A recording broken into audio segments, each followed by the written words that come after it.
दोस्तों, झारखंड वो राज्य है जो सबसे अमीर होते हुए भी सबसे गरीब है। अब आप सोच रहे होंगे ऐसा कैसे। झारखंड को कोई नहीं जानता है। पहले झारखंड को कोई चिन्हे तो।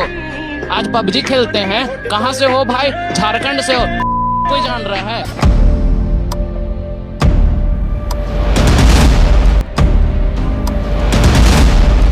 15 नवंबर 2000 को बिहार राज्य से झारखंड को अलग करके देश का 28वां राज्य बना दिया गया।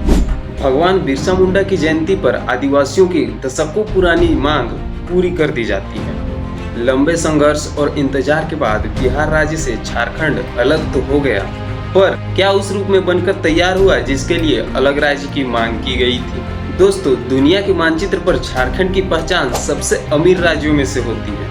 पूरे देश में पाए जाने वाले खनिज सिर्फ 40% झारखंड के पास है। यहाँ से मिनरल सिर्फ इंडिया में ही नहीं बल्कि दूसरे देशों में भी एक्सपोर्ट किए जाते हैं। इंडिया की जीडीपी में झारखंड का कंट्रीब्यूशन बहुत बड़ा है, लेकिन इसके बावजूद आज भी झारखंड को कुछ पिछले स्टेट में गिना जाता है। अगर आप खनिजों की बात करेंगे तो देश में इस्तेमाल किए जाने वाले 29% कोयला, 26% आयरन, 18% कॉपर झारखंड के खदानों से ही प्राप्त होती है। इसके अलावा iron, uranium, mica, bauxite, granite, limestone, silver, dolomite जैसे अनेकों खनिज का उत्पादन यहाँ से ही किया जाता है। लेकिन भ्रष्टाचार, बेरोजगारी, पॉलिटिकल स्टेबिलिटी झारखंड को खोखला बना दिया है। अगर झारखंड की लीडरशिप की बात करें तो झारखंड का एक सबसे बड़ा प्रॉब्लम रहा है। लीडरशिप में दोस्तों अक्सर ये देखा गया है कि लंबे समय तक कई पार्टी पावर में रहती है तो वह डेवलपमेंट पर फोकस करती है, उन्हें लॉन्ग टर्म प्लान का चांस मिलता है। लेकिन झारखंड की सिचुएशन एग्जैक्टली उल्टी है।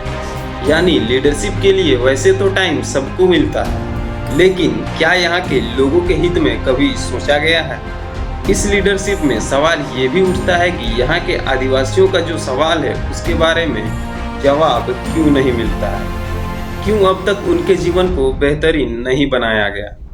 दोस्तों, झारखंड की बड़ी आबादी आदिवासी जो अपनी संस्कृति और परंपराओं से जुड़ी हुई है, लेकिन उन्हें विकास की मुख्य धारा पर लाने के लिए पर्याप्त प्रयास नहीं किए गए। उनकी समस्याओं को सही से साझा नहीं किया गया और वे आर्थिक रूप से पिछड़े रह गए। दोस्तों, उनके साथ ही एक बड़ा कारण ये भी रहा है कि यहाँ मौजूदा संसाधनों का सही से उपयोग नहीं किया जाना। यहाँ के खनिज अक्सर अन्य राज्यों या निजी कंपनियों के हाथ में चला जाता है। एक बड़ी समस्या ये भी है कि राज्य का साक्षरता दर बहुत कम है और शिक्षा की गुणवत्ता भी कमजोर है। अच्छे स्कूल और अस्पतालों की कमी के कारण लोग अशिक्षित और बेरोजगार के चक्रव्यूह में फंस जाते हैं। झारखंड में रोजगार का अवसर भी सीमित है और जो होते हैं उन्हें भी पेपर लीक का मामला सबसे गंभीर है, और जिससे युवाओं को बाहर के राज्यों में काम की तलाश में जाना पड़ता है और इसी के कारण से राज्य का विकास रुक गया है। दोस्तों, वैसे तो सरकार कई सारी योजनाएं लेकर आती है, लेकिन यहाँ की राजनीतिक अस्थिरता और भ्रष्टाचार इतनी है कि यहाँ की कई योजना और परियोजना सही से लागू नहीं हो पाता है और जिसका नुकसान सीधे आम जनता को उठाना पड़ता है। सरकारी फंड का बड़ा हिस्सा भ्रष्टाचार में चला जाता है, जिससे जनता तक विकास नहीं पहुँच पाता है। वैसे झारखंड ने उपलब्धियां तो प्राप्त की है, पर क्या यहाँ उपलब्धियां प्राप्त करने से लोगों का जीवन बदल जाएगा?